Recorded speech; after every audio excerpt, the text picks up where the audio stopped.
Hi hustlers, I am Kenya and welcome back to my YouTube channel. So today I have like a little story time for you guys. Yes, so I was tried at work for the first time in a whole year this week. Like I lost it. And so let me just tell you guys what happened. So when I got to my property, there was a man who would come to the office like once a month, and he was very nasty, like talk to me very nasty. But you know, I try to keep it professional and cute, and I would just be like, you know, kill him with kindness, like, hi, how are you, like, how was your day? I would smile, I would answer to him to the best of my ability. Like I would just make it so hard for this man to be nasty to me, because it's like, I'm not gonna feed into your low vibrational, you know, behavior, so it was pretty hard for him to, transfer that negative energy onto me to make me want to be negative. And so he would just like say his piece, and when he saw that I wasn't getting agitated about it, he would just leave. So a couple more times he came down, and I was informed that the girl who worked at my position before me told him off so bad that she got fired, and that the other lady before me had some words with him too.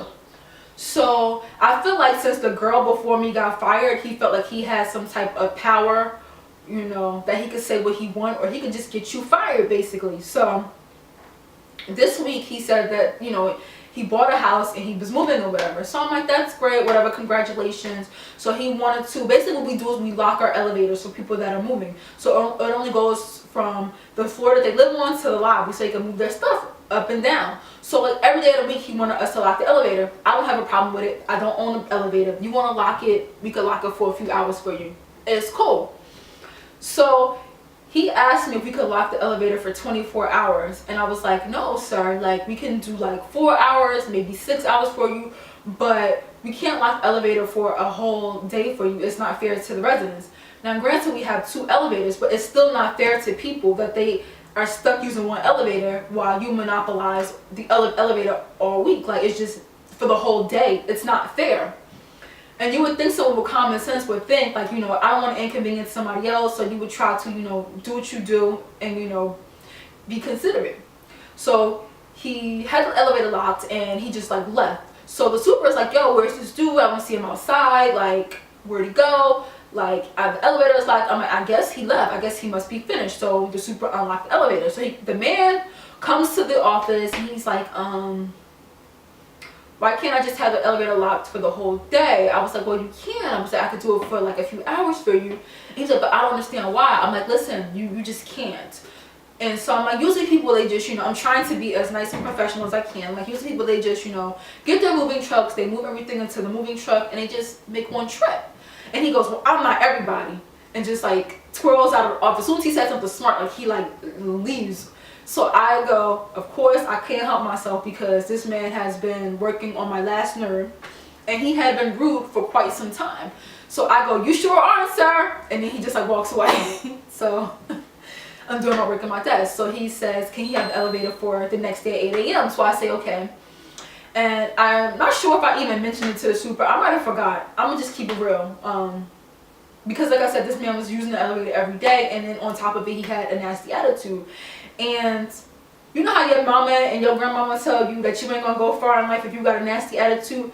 That is so true. Like, if you just be nice to someone, you can get a lot further. And just ask me nicely and talk to me nicely. I'm gonna remember it. I'll write that joint in my calendar. I'll text the maintenance guy so that he doesn't forget. But at this point, I'm just like, so I might have forgot. I'm not even sure if I even told the maintenance guy or not. I can't remember. So at 8 o'clock, the elevator wasn't locked. So finally the maintenance guy locked it at around 8:30. So I'm sitting at my desk, and it's the next day. It's about 10 o'clock in the morning, and I'm sitting there, and I have all this paperwork on my desk that I'm trying to, get through. And then somebody's housekeeper is in front of me asking me questions. The phone is ringing, and so this man comes to the office. So Kenya, what time did I ask for the elevator to be locked? And I mean, this dude is like this. He's like a good 6'3", 250 pounds, and he hit me with the, okay, Shanae, what time did I ask for the elevator to be locked? I'm like, 8 a.m. But what time was it locked? And like, I'm confused because I'm just like, if you want me to help you with something, just ask me. And I'm like, I don't know.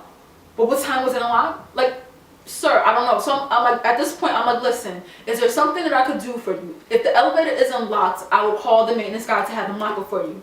But no, it wasn't locked at 8 o'clock like I asked. It wasn't locked until like 8:30. So do you know what time was it locked? So he's like, do you know what time it was unlocked? You know? I was like, listen, sir. Like, at this point, I'm like, listen, I'm not here at 8 o'clock. I only get here at 9:30. So I wouldn't know what time the elevator was officially unlocked was officially locked because I wasn't here, you know. He's like, oh, so it's not your problem, huh? So it's not your problem. So he's getting loud. So the housekeeper is looking at me and looking at him like, okay, what's happening? So now he's in the hallway and he's yelling, you know, Kenny, you're the laziest person I know. And I'm just thinking like, moi, lazy? Like, I have been working at my position for a whole year and I haven't gotten a complaint because I haven't been pulling my own weight. I've been complimented and told that I was doing effing great, that I was A1 okay. And he's like, you know what? I'm called the main office and I just sent such and such. He named somebody in our office a long email about you,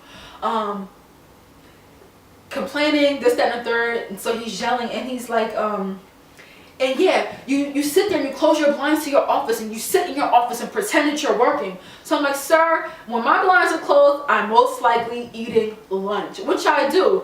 And I don't always take a lunch. Like, I'll sit there and eat my lunch in 15 minutes and be done with it. So sometimes, like twice a week, I might close my blinds, put the sign up on the door, and shut off the lights in my office for like an hour to take lunch. But most of the time, I don't even do that because you know what people do? They walk up to my office door, they see my sign, they see that I'll be back in an hour because I'm eating lunch. They'll see me eating my lunch and they'll knock on the door anyway. And now I don't even lock my door anymore when I'm eating lunch. I just leave it unlocked because I just go, come on in, because people don't have any respect for somebody that's eating lunch. And before I would lock the door and I would have to keep getting up to let people in the middle of eating lunch. So I would rather just leave the door unlocked and just tell you to just come on in so I don't have to keep getting up. And people will just ask their questions, have you interrupt your lunch anyway. So a lot of times I just leave the blinds open, leave the lights on, leave the door open, and I'll just eat my lunch real quick at my desk because people will just come in anyway. And the way my office is set up, there's like a lot of windows. Like, people could just see in, they see everything that you're doing. So sometimes I just want to, you know, to just enjoy my lunch with the blinds closed, and that's that. So obviously, like I said, since the girl before me got fired for going in on him, he thought, like I said, he had the power to, you know, get me fired. So he decides to write this long email to my main office about me complaining. And then the main office is just like, you know what, forget him. Like, he has issues, don't even worry about him. And they just like brushed him off. But the fact that you're a grown man and you always have this like attitude, you come to my office like being very condescending, and I felt myself, y'all, about to go in. Like, I felt myself getting hot. Like, steam was probably coming out of my ears.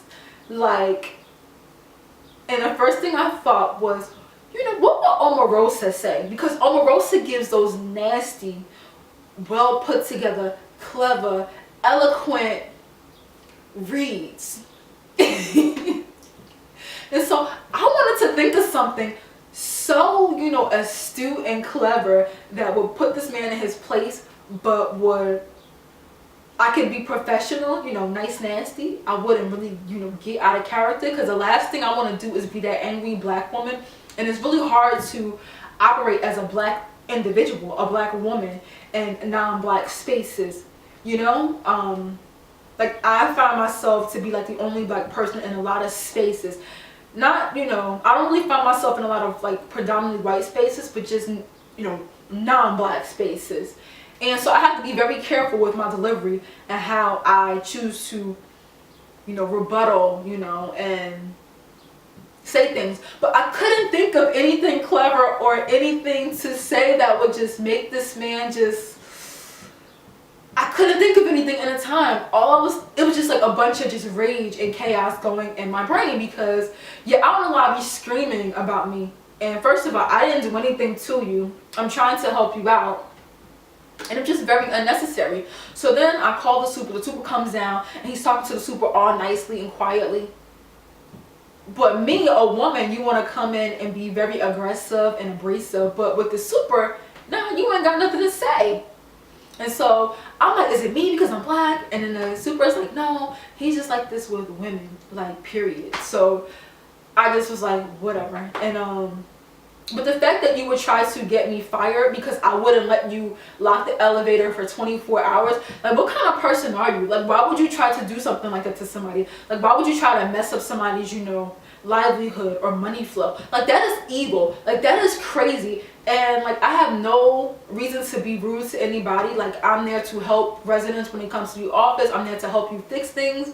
Like, he came to my office one day because he had a $50 late fee, and when I say he came in there screaming and acting a damn donkey, and it was so unnecessary. And I said, hold up sir, hold up sir, all you have to do is come in here and ask me if I can waive your late fee, and I will do it. Because people do it all the time. They'll be like, you know, I noticed I had a late fee on my account, do you mind waiving it? No problem. I'll send an email, and then I'll send the resident an email like, listen, I just waived your late fee, you know, it'll take a couple of days to reflect on your account. And I don't give late fees. Like, they automatically go onto your account if you don't pay your rent on the time. It's just an automatic thing. So he's like, I put my rent check in a box and people don't even check it. Like, that's your problem if you don't check it. And I'm like, sir, so hold up. I check the box every morning when I come in. Like, just relax. He's like, I didn't start getting late fees and things until you start working here. Like, and I just found it unnecessary. Like, if I have an issue, like, I'm a renter, I go to my leasing office and I'll talk to people in a diplomatic way because they are humans and they don't have anything against me. They're just there to do their job, and then they help me to their ability. But like I said, this man was so nasty. So I was like taking some breaths, like, so he goes off. The housekeeper, mind you, was still standing in front of me. It's so hot.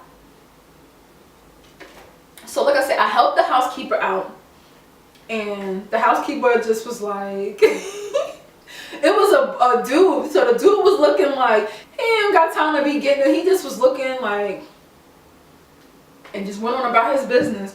So, yeah, I had like a little salt packet in my drawer at work. And so I open the salt packet. I go to the doorway of my office. Of course, I look around first. Like I said, there's like lots of windows. And I sprinkle the salt outside of my office, and I basically say a little incantation to the universe, like, listen, keep this man out of my office. I don't want to see him anymore. And like, whatever negativity that he brings forth towards me, let it go back to him threefold, actually tenfold. I can't remember what I said exactly, but I said a little something, and guess what? I never saw that man again. He moved out, and I never saw him after that moment. Like, I literally threw red salt outside of my office and basically put it into the universe that I don't need that in my life. Like, keep that away. And I never saw him again. But like, this man tried my life, and I'm just like, yo, you are a grown man, like, sir. Like, so all I'm gonna say is a word of advice. I say all that to say, if you are nice to people and you are pleasant, you will get a lot further. People will be more inclined to help you out if you're just nice. But if you're going to be a complete asshole, you're going to act a donkey, I'm sorry, but the way I'm set up, I'm not going to want to help you. Like, I'm just going to do just enough so that, you know, you can leave me alone. But I'm not going to go above and beyond to do anything for you.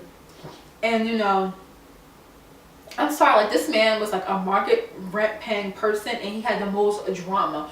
We have affordable apartments, people on Section 8, and they don't come to my office acting a damn ass. So like, people that get Section 8 or live in affordable housing, like, they have this negative connotation as being like low lives, you know, degenerates. I'm sorry. In my experience, it don't matter if you are, you know, don't have a lot or you have a lot. It's how you were raised. And I could tell that he wasn't raised right. Maybe his father wasn't in the house. Maybe his father, you know, talked down to his mom. Something isn't right. But he just wasn't raised right. Because there's no way you're going to show your ASS like that and think it's cool. And you are above 30. So that was just my little rant time, story time. I had to get that off my chest about how somebody tried me at work this week. Tried me. And I know that I'm getting older and I'm maturing because of my reaction. I literally, before I went ham, took a couple deep breaths and thought to myself, only somebody that is operating at a lower vibrational level can affect you. Only someone who is operating at a lower frequency, let me say that, can affect your mood and affect your energy. And he was not about to transmute his negative energy onto MadamNoel. No, he was not. So I sprinkled my little salt, told the universe, I told God, no, you will not. No, you will not. And after that, I went to the meeting room, got me a cup of coffee, sat at my desk, and I was bubbly, chipping Kenya, and it was like he never even entered my aura field at all. Like, I was not even affected like 10 minutes later. So like I said, I'm maturing, I'm growing up. Because old girl would have been like... But yeah, so I just want to thank you guys for, like I say, every video coming to kick it with me today. And listening to me talk. Listening to my story time. And I would like you guys to subscribe on your way out. And I will see you guys in my next video. Toodles! Check it out, check